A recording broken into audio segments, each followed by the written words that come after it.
5 August সোমবার বাংলাদেশের ইতিহাসে ঘটেছিল এক যুগান্তকারী পরিবর্তন। ছাত্র জনতার গণ অভ্যুত্থানের মুখে তৎকালীন প্রধানমন্ত্রী শেখ হাসিনা ক্ষমতা ছেড়ে ভারতে পালিয়ে গিয়েছিলেন। সেই উত্তাল পরিস্থিতিতে সেনাবাহিনীর প্রধান জেনারেল ওয়াকারুজ্জামান জাতির উদ্দেশ্যে ভাষণ দিয়ে অন্তর্বর্তী সরকার গঠনের ঘোষণা দেন। মাননীয় প্রধানমন্ত্রী পদত্যাগ করেছেন। সেদিন বিকাল 4টায় জেনারেল ওয়াকারুজ্জামান টেলিভিশনে এসে জাতির উদ্দেশ্যে দেওয়া ভাষণে বলেন, দেশে একটা ক্রান্তিকাল চলছে। সব রাজনৈতিক দলের নেতাদের আমন্ত্রণ করেছিলাম, আমরা সুন্দর আলোচনা করেছি। সেখানে সিদ্ধান্ত নিয়েছে একটি অন্তর্বর্তী সরকার গঠন করা হবে। এই অন্তর্বর্তী সরকারের অধীনে দেশের সব কার্যক্রম চলবে। আমরা এখন মহামান্য রাষ্ট্রপতির কাছে যাব, যে এই ইন্টারিম গভর্নমেন্ট ফর্মের ব্যাপারে ওনার সাথে আলোচনা করে আমরা একটা ইন্টারিম গভর্নমেন্ট ফর্ম করে দেশ পরিচালনা করব।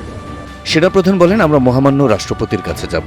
এই অন্তর্বর্তী সরকার গঠনের বিষয়ে ওনার সঙ্গে কথা বলবো। তার সঙ্গে আলাপ আলোচনা করে অন্তর্বর্তী সরকার গঠন করে দেশ পরিচালনা করা হবে। সমস্ত হত্যা ও অন্যায়ের বিচার হবে উল্লেখ করে ওয়াকারুজ্জামান বলেন, আপনারা সশস্ত্র বাহিনীর প্রতি আস্থা রাখেন। আমরা সমস্ত দায় দায়িত্ব নিচ্ছি। আপনাদের কথা দিচ্ছি, আশাহত হবেন না। যত দাবি আছে সেগুলো আমরা পূরণ করব। দেশে শান্তি শৃঙ্খলা ফিরিয়ে নিয়ে আসবো। আমাদের সহযোগিতা করেন, প্রতিটি হত্যার বিচার হবে।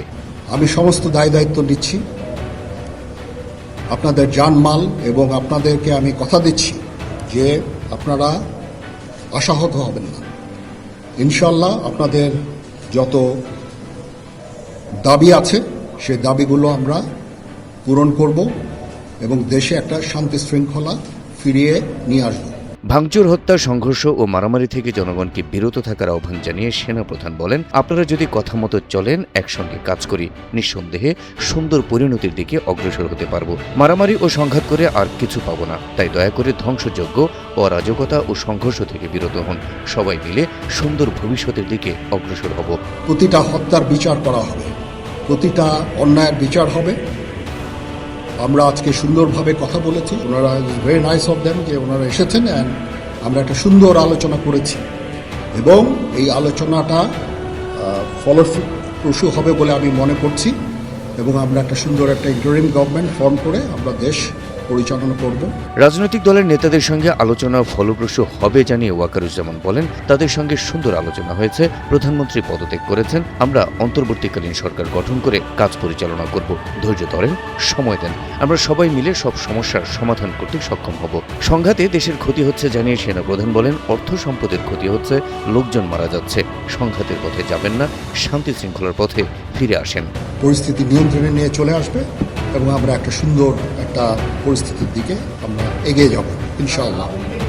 অন্তর্বর্তীকালীন সরকারের কত সদস্য হবে এমন প্রশ্নের জবাবে সেনাপ্রধান সেদিন বলেন, এখনও খুব আর্লি স্টেজে আছি। আমরা মহামান্য রাষ্ট্রপতির কাছে যাব, আলাপ আলোচনা করে ঠিক করা হবে।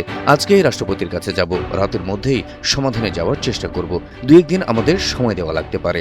যদি জিনিসটা শান্ত হয়ে যায় তাহলে আর কারফিউর কোনো প্রয়োজন নাই, কোনো জরুরি অবস্থার প্রয়োজন নাই, কোনো কারফিউর প্রয়োজন নাই, কোনো গোলাগুলির প্রয়োজন নাই। আমি আদেশ দিয়ে দিয়েছি, সেনাবাহিনী কোনো গোলাগুলি করবে না, পুলিশ কোনো গোলাগুলি করবে না।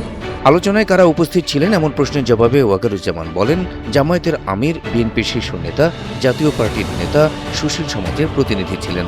আওয়ামী লীগের কেউ ছিল না, সময় কম ছিল। যাদের পেয়েছি তাদের বলেছি।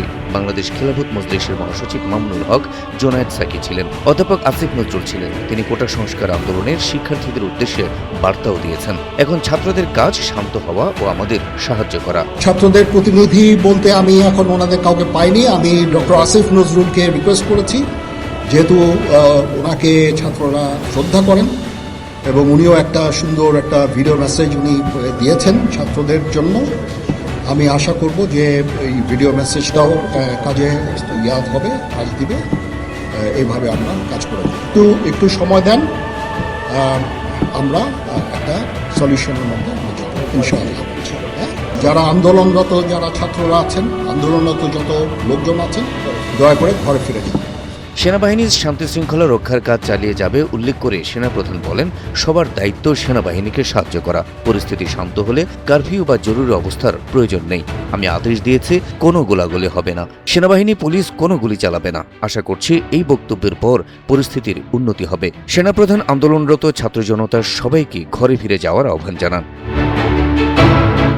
এর আগে বেলা 2:30টায় বঙ্গভবন থেকে একটি সামরিক হেলিকপ্টারে ছোট বোন শেখ রেহানাকে নিয়ে দিল্লির উদ্দেশ্যে দেশ ছাড়েন শেখ হাসিনা। Habib Rasel, NTV online.